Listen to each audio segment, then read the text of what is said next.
얼마 전에 이마트에서 위스키 행사를 했는데 역시 대박이 났죠. 아침부터 오픈런은 물론이고요. 문 열고 20분 만에 준비된 물량이 다 소진된 점포도 있었습니다. MZ세대들이 위스키에 꽂혀서 수요가 급증했다는 이야기 이미 많이 들으셨죠? 지난해 상반기 주류 시장이 전년도보다 0.7% 커졌는데 위스키는 판매액이 40.2%, 판매량은 34.1% 올랐습니다. 요새 위스키가 인기가 좋다 보니까 빈병까지 중고로 나와요. 아쉬운 점은 이렇게 폭풍 성장하는 국내 위스키 시장에서 한국 위스키는 보이지 않는다는 거죠. 잘 아시다시피 국산 위스키가 사실상 없기 때문이죠. 스카치블루, 임페리얼 이런 제품 국산 위스키 아니냐고요? 맞아요. 국내 회사의 위스키 브랜드죠. 다만 원액은 모두 스코틀랜드 등 외국에서 수입해오기 때문에 제가 K-위스키가 없다고 말씀드리는 겁니다. 아무래도 위스키의 고향인 스코틀랜드 스카치 위스키가 전통을 자랑하면서 세계 시장에서 강세죠. 일본, 아일랜드, 미국, 캐나다 위스키도 유명하고요. 그런데 최근에는 인도, 대만에서도 위스키를 생산하고 있고요. 세계 시장에서 좋은 평가를 받고 있습니다. 최근에는 중국도 위스키 제조에 팔을 걷어붙였죠. 이 술하면 우리도 진짜 빠지지 않잖아요. 우리가 사랑하는 음주 가무 중에 가무로 아주 그냥 전 세계를 씹어먹고 있는 한국인데, 심지어 고려시대부터 안동소주 같은 높은 도수의 증류주를 만들어 마시고 있는 사람들인데 이렇다의 K-위스키는 왜 없을까요? 안녕하세요. 저는 더 깊고 진한 뉴스를 전해드리는 연합 뉴스그란데의 김수진 기자고요. 오늘은 한국의 위스키에 대해 이야기해보겠습니다.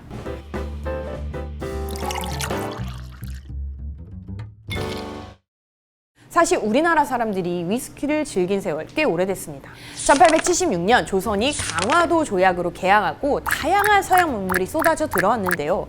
이때 위스키도 한반도에 유입이 됐습니다. 한성순보에는 수입품 관세 문제에 관한 기사에서 유사길이 언급이 되는데 이게 바로 위스키입니다. 위스키를 발음이 비슷한 한자로 표기한 거죠. 위스키 유사길, 위스키 유사길. 비슷한가요? 1890년대 한국을 여행한 영국 탐험가의 책에도 젊은 양반들 사이에서 양주가 인기다 라고 소개하는 대목이 나옵니다. 일제강점기에는 모던보이, 모던걸들이 카페에서 위스키를 즐겼는데요. 이 즈음부터 해방, 그리고 한국 전쟁 때까지 위스키가 아닌 위스키, 그러니까 양조 알코올에 위스키 향과 색을 넣은 유사 위스키가 판을 쳤습니다. 심지어 이 시기에 잘못 만들어진 위스키, 아니죠, 가짜 위스키를 먹고 황망하게 죽는 사람들이 심심치 않게 나와 살인양주라는 말까지 나왔죠. 1960년대에는 노래 가사에도 등장하는 도라지 위스키가 인기였는데요. 도라지 위스키 한 잔에다. 여전히 위스키 원액은 한 방울도 들어가지 않은 유사 위스키였죠. 1970년대부터 드디어 위스키 원액이 들어간 술이 국내에서 나오기 시작합니다. 1973년에 정부가 위스키 원액 수입을 허가하고 나오기 시작한 건데 100% 원액은 아니고요. 20, 30%씩 함량이 조금 다른데 위스키 원액이 들어가긴 한 거죠. 특히 위스키는 아니지만 1980년 출시가 된 저가양주 캡틴 큐는 전설의 술이죠. I am 그라운드 자기소개하기 캡틴 큐 기억나시나요? 계속 생산되다가 비교적 최근인 2015년에 단종이 됐는데 마셔본 분들의 말씀에 따르면 이 술은 마신 다음날 숙취가 하나도 없대요. 왜냐면 마시고 이틀 뒤에 깨어날 수 있어서. 어쨌거나 이때까지만 해도 대부분이 위스키 원액으로 만들어진 우리가 생각하는 그 위스키라고 하는 위스키는 오로지 수입산 뿐이었는데요. 1980년대 진짜 위스키라고 부를 수 있는 국산 위스키가 나옵니다. 1986년 아시안게임, 1988년 서울올림픽 같은 국제행사를 준비하던 정부가 1981년 오비시그랩, 베리나이, 진로 위스키 등 이런 3사의 위스키 제조 면허를 준 거예요. 원액을 만들어서 4년에서 5년 정도 잘 숙성을 하면 외국 손님한테 대접할 만한 국산 위스키가 짜잔 하고 나올 수도 있으니까요. 우리도 소주 말고 한국을 대표하는 술이 좀 있어야겠다라고 생각을 한 거죠. 그리고 1987년 드디어 국산 위스키 원액으로 만든 수입 위스키 원액을 섞긴 했지만 어쨌거나 진짜 위스키가 나왔습니다. 하지만 안타깝게도 시장의 반응이 냉랭했죠. 일단 위스키 하면 스카치 위스키라는 인식이 강했고 제가 직접 마셔보진 못했지만 이 스카치 위스키만큼의 맛을 내지는 못했을 걸로 추정이 돼요. 당시 국내 제조장 여건이나 기술력이 갑자기 좋아지진 않았을 테니까요. 그러면 가격은 쌌냐? 아니죠. 프리미엄 술로 내놓은 데다가 어려운 여건에서 만드는데 돈이 많이 들었기 때문에 수입 원액으로 만든 위스키랑 가격도 거의 차이가 나질 않은 겁니다. 결국 국산 위스키 원액을 만들어 보려던 시도는 막을 내립니다. 그런데요. 국산이든 외국산이든 왜 한국에서 유독 위스키가 비쌀까요? 숙련된 기술자가 아니면 만들기가 쉽지 않고 오랜 기간 숙성해야 되고 심지어 숙성 과정에서 자연 증발하는 천사의 목, 엔젤스 쉐어 때문에 양이 점점 줄어드는 만큼 위스키는 비쌀 수밖에 없는데 카트 위스키라고 해도 한국에만 들어오면 더 비싸지죠. 이건 바로 우리나라의 주세체계 때문인데요. 주세체계는 크게 종량제 방식과 종가세 방식 두 가지로 나뉩니다.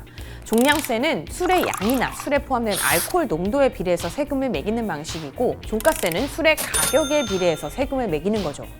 우리나라는 1949년 주세법을 만들 때 종량세로 술에 세금을 매기다가 종가세로 바꿨습니다.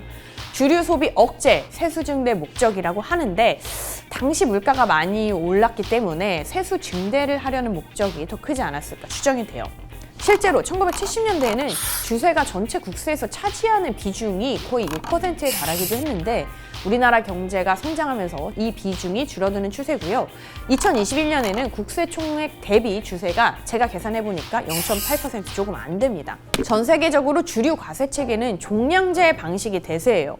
우리나라는 2020년부터 맥주와 막걸리죠. 탁주에 대해서만 종량세로 변경을 했습니다. 그러니까 위스키는 여전히 종가세인 거죠. 그래서 위스키 세율이 얼마냐 하면 72%입니다.